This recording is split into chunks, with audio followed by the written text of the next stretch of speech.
পুনৰ নতুন ভিডিঅ'লৈ স্বাগতম জনাইছোঁ। এতিয়া মানে বহুত উবাজবা কৰি আছে আৰু যাবলৈ ওলাইছোঁ এফালে। এইপিনে ভাত ৰান্ধি কৰি হৈ গ'ল, সেইপিনে বাল্টিয়ে তেনেকৈ কৰি ভৰাই কৰি দিলোঁ আৰু দাদাই লৈ যাব পথাৰলৈ।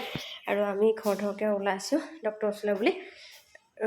ল'ৰাটোক মানে গা পা ধুৱাইকৈ কাপোৰ কানি পিন্ধাই দিলোঁ। এতিয়া মই কাপোৰ কানি পিন্ধি কৰি আজৰি হৈ লওঁ, যিহেতু 1:30 বজাত দুৱাকৈ মাতিছে। এতিয়া 12:15 হ'লেই উবাজবাকৈ মই ওলাই লওঁ আৰু এতিয়া দেই। আৰু ওলাই কৰি হ'ল আৰু মোৰ ঘৰত ভিডিঅ' নকৰিলে, যিহেতু সময়টো দেৰি হৈ গৈছে। তাৰপিছতে এতিয়া আমি আহি আছোঁ, শুনো আকৌ শোৱাৰ সময় হৈ গ'ল। এই আনফালে আহি পাই গ'লোহি। ভণ্টিক লগত লৈ যাম, যিহেতু চুমু মানে তাই লগত গ'লে আমাৰ বহুত মানে হেৰি হয়। আমাৰ শুনেও লগত ভাল পায় আৰু ডক্টৰ ওচৰলৈ যাম, যিহেতু তাই ঘৰত আছে যেতিয়া তাইক লগতে লৈ যাওঁ। আৰু আপোনালোক সকলোকে হাই কৰিছে। আনফালে এজনী চুনি তাইও ঘৰলৈকে আমাৰ লগত একেলগতে যাব। তাৰপিছতে আমি এতিয়া গোটেইকেইটা যাবলৈ বুলি ওলালোঁ আৰু তাই চুমুক লৈ ল'লোঁ। তাৰপিছত এতিয়া গৈ আছোঁ। আমি এতিয়া চুমুক তুলি ল'লোঁ হয় নে বোলো। এতিয়া ফুফু যাব। এইফালে আমাৰ চুমচুনিক লৈ লৈছোঁ আজি।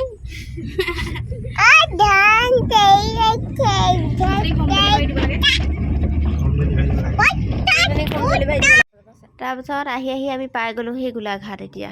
আৰু মানে পামেই আৰু যিহেতুকে পাই গ'লোহি। তাৰপিছত গোলাঘাটৰ নাৰ্ছিং হোমতে চাব মানে ডক্টৰজন মানে তাতে বহে। তালৈকে বুলি এতিয়া আহি আছোঁ আৰু ভাবিলোঁ অকণমান ভিডিঅ' কৰি এইখিনি এটা ৰাখি দিওঁ আৰু স্মৃতি হিচাপে। আৰু ল'ৰা ছোৱালী গা বেয়া হোৱা বুলি ক'লে ডাঙৰ মানুহ সহ্য কৰিব পাৰে, সৰু ল'ৰা ছোৱালী চাই থাকিবলৈ দিগদাৰ যে, সেইটো কাৰণে মানে ৰখি থকা নাই আৰু এতিয়া ডক্টৰৰ ওচৰলৈ বুলি লৈ আনিছোঁ। সেইটো কাৰণে উবাজুবাকৈ আৰু আহি পায়ে আমি ডক্টৰৰ ওচৰৰ লাইনত মানে ৰখি থাকিব লগা হৈছে। আমাৰ 10 নম্বৰ টিকট আছিলে, তাতে পাওঁতে 6 নম্বৰ সোমালে। তাৰপিছত আমাৰ মোবাইল চাবলৈ লাগে, ল'ৰা ছোৱালী যিহেতু কান্দি আছে, সেইকাৰণে বোলো অকণ পৰা দেউতাকৰ লগত এটা ডক্টৰক দেখালোঁ। কাৰণ দেখুৱাওঁতে মানে টেষ্ট কৰোঁতে বহুত কন্দা-কন্দি কৰিলে। তাৰপিছত এতিয়া ভাবিলোঁ অকণমান কিবা এটা খুৱাই আনো বুলি বাহিৰলৈ বুলি ওলাই আনিলোঁ। তাৰ মনটো একেবাৰে মৰা, চকুটো পিনে হেৰি হৈ আছে। তাৰপাছতে আমি এতিয়া ওচৰতে আছিলে নাৰ্ছিংহোমখনৰ ওচৰতে গোলাঘাটতে মানে শংকৰদেৱ উদ্যান বুলি এখন মানে, আৰু তাতে ভাবিলোঁ চুমে ক'লে বোলে তাক অকণমান ফুৰাই দিম, মনটো ফ্ৰেছ হৈ যাব। সেইকাৰণে যিহেতু ৰিপৰ্টটো ডক্টৰে ক'লে যে আজি দেখুৱাই দিব, তেতিয়াহে মই দৰৱ দিব পাৰিম বুলি ক'লে টেষ্ট কৰিবলৈ দি থৈ আহিছোঁ। ৰিপৰ্টৰ কাৰণে 1 ঘণ্টা ৰখিব লাগিব। সেই সময়খিনি আমি য'তে ত'তে ৰখি থাকিবলৈ বেয়া পালোঁ। সেইকাৰণে শুনক অকণমান মন মুকলি লাগিবলৈ বুলি লৈ আহিলোঁ ইয়াতে। আৰু যিহেতু আমিও অহা নাছিলোঁ, যদিও ইয়াতে আছিলে গোলাঘাটতে অহা যায়, কিন্তু এনেকৈ ফুৰিবলৈ বুলি অহা নাযায়। সেইকাৰণে ভাবিলোঁ যে এই সময়খিনি ইয়াতে পাৰ কৰা যাওক। আৰু এটা ধুনীয়া এডোখৰ ঠাই, আপোনালোক কোনোবা অহা নাই যদি আহিব পাৰে, মানে টাইম পাছ কৰিবলৈ আৰু মনটো মুকলি লাগিব। চাৰিওফালে ফুল আছে, মাজতে এটা পুখুৰী, বৰ ডাঙৰ পুখুৰী এটা আছে। বৰ ধুনীয়া এডোখৰ ঠাই, মানে মনবোৰ কিবা ভাল লাগি যায়। আৰু ল'ৰা ছোৱালী খেলিব পৰাও জেগা আছে, আৰু তাতে নাও আছে। আমাৰ শুনে চাইছে, ভাল লাগিলে মানে এই সময়খিনি ইয়াত পাৰ কৰি। ভণ্টিয়ে কোৱাৰ কাৰণে, নহ'লে আমি ইয়াত ফুৰিবলৈ নাযাওঁ। তাৰ ৰিপৰ্ট দেখুৱাই কৰি তাৰপিছত আমি ঘৰলৈ বুলি উভতিলোঁ। ৰিপৰ্ট মানে কি হয়, 2টা ৰিপৰ্ট পালোঁ, এটা ৰিপৰ্ট বাকী থাকিলে। আৰু সেইকাৰণে কাইলৈ কাৰণে আজি দৰৱ নিলিখোঁ, কাইলৈহে লিখিম বুলি কোৱাৰ কাৰণে আমি গুচি আহিলোঁ। তাৰপাছতে এতিয়া আমি আহি আছোঁ আৰু শুনৰ মানে যিটো এক্সৰে কৰিছিলোঁ, ভৰিত দুখ পাইছিলে যে, দুখ পোৱাটো মানে ভৰিটো ঠিকে আছে বুলি ক'লে। এক্সৰে কৰাজনকে সুধিছিলোঁ আৰু ব্লাড টেষ্টৰ ৰিপৰ্টো চব ঠিকে আছে বাৰু। তাৰপাছত অকণমান কিবা এটা হেৰি পাইছোঁ বাৰু, ইনফেকশ্যন এটা, কিন্তু ঠিকে আছে। আৰু ইউৰিন টেষ্টটো থাকিলে আৰু বাকী, সেইটো কাৰণে ৰখি দিব লগা হ'ল।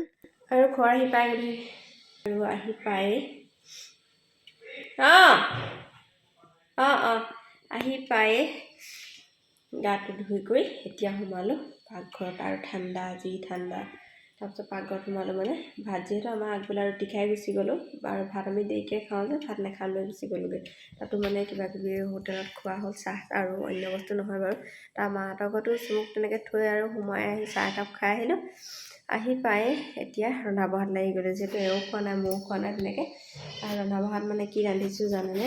আৰু ডক্টৰে কি ক'লে ক'ম বাৰু আপোনালোকক, সেইখিনি পিছত জনাম। এতিয়া ৰান্ধি আছোঁ ভাতটো আছেই বাৰু অলপমান, সেইটো কাৰণে কেইটামান ভাত দিম। আৰু এইখিনি পাৰ চৰাই ৰাতিপুৱাই কাটি থোৱা আছিলে, পাৰ চৰাই মাংস বনাইছোঁ দেই। ইয়াত দিছে পাৰ চৰাই মাংস, আৰু লগতে অকণমান আলু বইল কৰি আছোঁ। এই আলুখিনি দি দিম আৰু অকণমান জোল কৰিম, মানে দিনৰ দালি ভাজি যিহেতু আছে, এতিয়া এনেকৈ মাংস জোলকণ বনাই লওঁ। আৰু দুপৰীয়া জনালোঁ, একেবাৰে পিছদিনাখনে ভিডিঅ'টো আৰম্ভ কৰিছোঁ দেই। আৰু ৰাতিপুৱাৰ পৰা আজৰি পোৱা নাই, ইটো সিটো কাম কৰি আছোঁ। তাৰপিছতে মানে পথাৰলৈ ভাত পানী দি কৰি ভাবিছোঁ ভিডিঅ'টো অকণমান কৰি আপোনালোকক জনাও নহয় জানো, কালি যিহেতু কথাখিনি আপোনালোকক কৈছিলোঁ সেইকাৰণে। তাৰপিছত কালি আমাৰ শুনক ডক্টৰক দেখাবলৈ গ'লোঁ আৰু ডক্টৰক দেখালোঁ, তাত মানে বিহু দেখুৱাই দিছে। ভৰিটো দুখ পোৱাৰ কাৰণে এক্সৰে কৰিব দিছিলে, এক্সৰে কৰোঁতে ভৰি পাতি নিদিয়ে, তাৰপিছত ব্লাড টেষ্ট কৰিব দিছে, যিহেতু তাৰ ব্লাড টেষ্টটো কৰিব লগা হৈ আছিলে। আমি চেকআপত যাব লাগিছিলে, চেকআপত যোৱা নাছিলোঁ। আমি মানে কি হয় ভাবোঁ ল'ৰাটোৱে কান্দিব, কষ্ট পাব, কিন্তু সেইটোৱে আৰু যেতিয়া অকণমান হৈ যায় নহয় তেতিয়াহে ভাবোঁ নাই আগতেই আমি টেষ্টটো কৰাব লাগিছিলে, তেনেকৈ তাহাঁত টেষ্ট কৰালোঁ। কালি ৰিপৰ্ট এটা মানে দিবলৈ থাকিলে, তাৰ ডক্টৰৰ ওচৰত সোমালোঁ, মানে ৰিপৰ্ট দেখাবলৈ এটা ৰিপৰ্ট পালোঁ। তাৰ ডক্টৰে ক'লে যে 2টা ৰিপৰ্ট আহি লওক,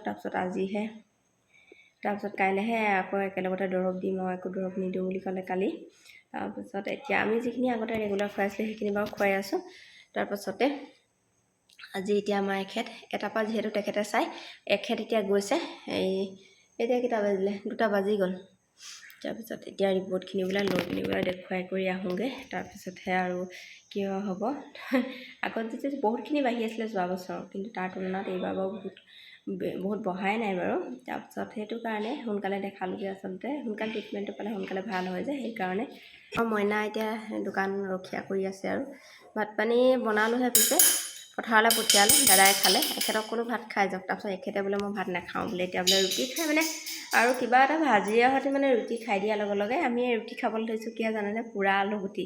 আৰু বৃহস্পতিবাৰ মই ডিম নাখাওঁ, এওঁলোকক ডিম ফ্ৰাই কৰি দিলোঁ, ডিম আৰু পোৰা আলুগুটি পিটিকা, তেনেকৈ মানে ৰুটি খাই দিলোঁ যে, আৰু সেইটো কাৰণে ভোক নালাগেইচোন এতিয়া সোনকালে। আৰু এতিয়ালৈকে 2:30 বাজিলে ভোক লগাই নাই। ভণ্টিক ক'লোঁ ভাত খাই ল'বি আৰু, সেইটো সিও কৈছে নাখাওঁ। ওচৰতে বাৰ্থডে আছে মইনাৰ লগৰ ল'ৰা, ওচৰতে ঘৰ, তাৰপিছত তাৰ বাৰ্থডে আছে, তালৈ বাৰ্থডে ল'বলৈ যাব। আকৌ মইনা বিচাৰি যোৱা নহ'ব চাগে, দোকান ৰখীয়া কৰিব লাগিব। কেনেই সিটো কালি সময়খিনি পাৰ হৈ গ'ল, তেনেকৈ আজিও তেনেকৈ পাৰ হৈ গৈছে। ৰিপৰ্ট আহিলে কি দৰৱ দিয়ে আৰু সেই তাৰপিছত গম পাম। দুখ পোৱাত যে এক্সৰে কৰিছিলে, তাত একো মই সুধিছিলোঁ এক্সৰে কৰাজনক, তাৰ বোলে চব ঠিকে আছে বোলে, কৈছে। খুব জুপি আছে, ভৰিটোকে পাতি নিদিয়ে এক্সৰে কৰিবৰ কাৰণে। আৰু যেতিয়া ব্লাড টেষ্ট কৰিছিলে ন, ব্লাড টেষ্ট কৰোঁতে নাৰ্ছকেইজনী যিকেইটা দম দিছে নহয়, তাৰমানে সিহঁতি মানে চিন্তা কৰিবলগীয়া হৈছে, হাঁহিছে, আমাৰ কান্দিছেও সি মানে। আৰু কান্দিবই দিয়কচোন, আমাৰে ভয় খুচিলে কেনেকুৱা লাগে নহয় জানো, তাৰো দুখ পাইছে সি, আৰু তথাপিতো নকৰিলে নহয় কিছুমান, আমাৰো মন নাযায় খুচাবলৈ, কিন্তু বাধ্য আৰু। তাৰপিছত এনেকৈ পাৰ হৈ গ'ল আৰু আজিও ব্যস্ততাৰ মাজত পাৰ কৰিছোঁ। ধান দাই হ'ল বাৰু দেই, আধি মাটি ধানো আজি আনিব বোলে। তাৰপিছত এতিয়া ডাঙৰি কঢ়িওৱা মানুহে ডাঙৰি বান্ধি তাত মানে কঢ়িয়াই আছে, পিছত গাড়ীয়ে আনিব, এনেকৈ পাৰ কৰি আছোঁ আৰু। তাৰপিছতে যেতিয়া ৰিপৰ্ট আহিব, তাৰপিছত ভিডিঅ'টোতহে আপোনালোকক জনাম ৰিপৰ্ট আচলতে কি আহিলে, কেনেকুৱা হ'ল, কি দৰৱ দিছে নে নাখালেও হ'ব, সেইকাৰণে আচলতে। আৰু যিহেতুকে কালি আপোনালোকক মই কৈছিলোঁ যে ল'ৰাটোক ডক্টৰৰ ওচৰত নিছিলোঁ, কথাখিনি আপোনালোকক ক'বলৈ থাকি গ'ল। আৰু যেতিয়া আমি একেটা পৰিয়ালৰে সদস্য হৈ আছোঁ, আপোনালোকৰো জানিবলৈ মন যায়, মোৰো যেনেকৈ আপোনালোকৰ বিষয়ে জানিবলৈ মন যায়, সদায় জানি থকা আপোনালোকৰ বিষয়ে যিহেতু গম পাই আছোঁ, তেনেকৈ ভাবিলোঁ জানিবলৈ বিচাৰিব, সেইকাৰণে ভিডিঅ'টো কৰি এইখিনি আপোনালোকলৈ আগবঢ়ালোঁ। আৰু স্মৃতি হিচাপে আচলতে, যিহেতু মোৰ ডেইলি ব্লগ, মোৰ ভিডিঅ' বনোৱাৰ মোৰ লক্ষ্যই আছিলে যে মোৰ জীৱনৰ স্মৃতিবিলাক এটা এটাকৈ সাঁচি ৰাখিম। কোনে চাব বোলে, কি কাৰণে ৰাখিব লাগিছে, কিছুমানৰ প্ৰশ্ন তেনেকুৱা, কিন্তু সেইটো নহয়। স্মৃতিবিলাক সাঁচি গ'লে কেতিয়াবা অন্ততঃ চাব পাৰিম। যোৱা বছৰতে আগবছৰ আধাৰ পৰা মানে মই ভিডিঅ' ষ্টাৰ্ট কৰিছিলোঁ, যিদিনাখন আঘোণৰ লখিমী আনিছিলে, লাষ্টত লক্ষ্মী আনিছিলে, তেতিয়াৰ পৰাই ভিডিঅ'টো আৰম্ভ কৰিছোঁ। এতিয়াও স্মৃতি হিচাপে চাব পাৰোঁ, ভাল লাগে। আৰু সেইকাৰণে তেনেকেই ভিডিঅ'খিনি দি আছোঁ, আপোনালোকে মৰম ছাপোৰ্ট কৰি আছে। আশা কৰোঁ অনাগত দিনতো আপোনালোকে সহায় সহযোগ কৰি মোক আগুৱাই লৈ যাব আৰু ভিডিঅ'সমূহ চাব আপোনালোকে।